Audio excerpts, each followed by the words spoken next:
The next 15 minutes or so, people in Kenya will know who their next president will be. The country's electoral commission is expected to announce the final results from the election held last week. According to provisional results, Deputy President William Ruto and longtime opposition leader Raila Odinga are neck and neck. Let's get a live update from Kenya's capital, Nairobi, with journalist Anette Wambulwa. Annette, a very good afternoon to you. Welcome back to Newzroom Afrika. So, 13 minutes now to go, according to my clock, before that announcement by the Electoral Commission. What is the atmosphere in Kenya like? Correct. Less than 15 minutes to go. People are anxious. Everyone is very anxious for that declaration by the IEBC chairman to finally tell Kenyans who their next president will be, depending with how the tallying of the votes has gone. So as of now, no one really knows the final tally, because by the time it was around 10 a.m., there were 32 constituencies to go for it to reach 291.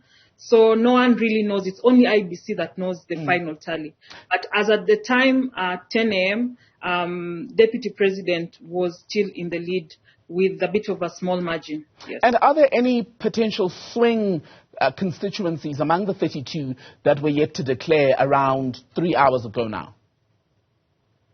I wouldn't say swing, because it would be very difficult, because 32 constituencies, most of them have below 50,000 votes, 70, I would say. So when you put the math together, and that's what people are analyzing and saying, because they have not announced the 32 like they have announced the others. So I think they have decided that whatever happens to this 32, let's just call it for this one. And 5 minutes ago, all the chief agents were called to the room, and they came out. They have been given the form 34C, which essentially says what your candidate got, and you sign and agree that indeed that is the vote that we had. Right. So as it is right now, the chief agents know who the president is, because they are in possession of the form 34C. We're showing a live shot now, Annette, from where the election announcement will be made, the electoral center there, shall we call it, and it appears quite a jovial mood. There was a bit of a singing when I was looking at the feed earlier, but there were numbers, weren't they, released by the various media companies that were doing their own tallies, and I wonder how much people are relying on those, and whether there'll be a comparison to see if they actually correlate in any way with what the Electoral Commission will announce in the next few minutes. Yes, and that's what people are really waiting to see, because right now there are like 5 independent tallies that used Form 34A to come up with the results. Most of them are between 50.6, there's someone 50.8. They are differing in terms of the +1, but all of them have put Deputy President as having passed the 50 margin, the 50% margin. So as it is right now, it's just a wait and see what Chebukati will announce, because he has not declared 32 constituencies to us. So we don't know if they decided to add with the agents, without the public. That is what is bringing the confusion. And both camps are seated at Bomas. And each camp is, I would say, they are all eager and are all saying our candidate has won. So as it is right now, no one really knows, because all of them are saying it is our candidate who has won the election. And given that it's expected to be quite a tight result, if indeed what's been reported so far based on the tallies from the media companies is true, do we know if Ruto and Odinga are holding any kind of discussions on perhaps collaboration in government? I mean, Ruto, who's now contesting, was deputy to the outgoing president, Uhuru Kenyatta. Yeah, that's what people are saying. You know, it's word.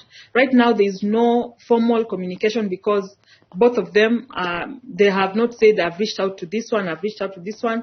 Yesterday, they went to church separately and spoke to their supporters separately, saying, let's wait for the declaration.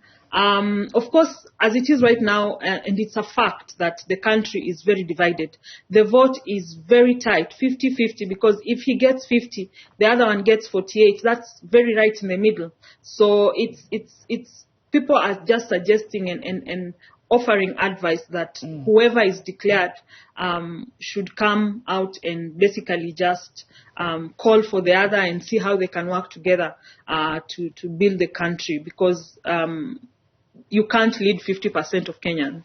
Is there concern then, Annette, based on these predictions of a tight vote here, an outcome, that very closeness in the margins, whoever wins in the next few minutes or is announced as the winner of the presidential election, that could in fact be what inflames any sort of political tensions? And it must be said that no one has actually said that there would be at this point.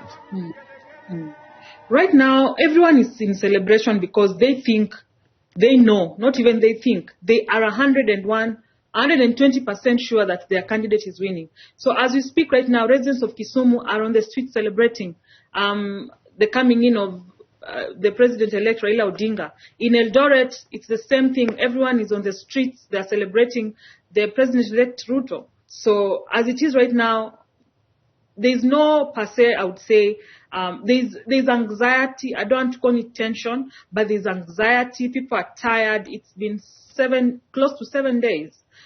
So people are tired, of course. But we are hoping that, depending with what the results are, that there will be no violence. Anette Wambulwa, journalist in Kenya, speaking to us from the capital, Nairobi. Thank you as always, Annette.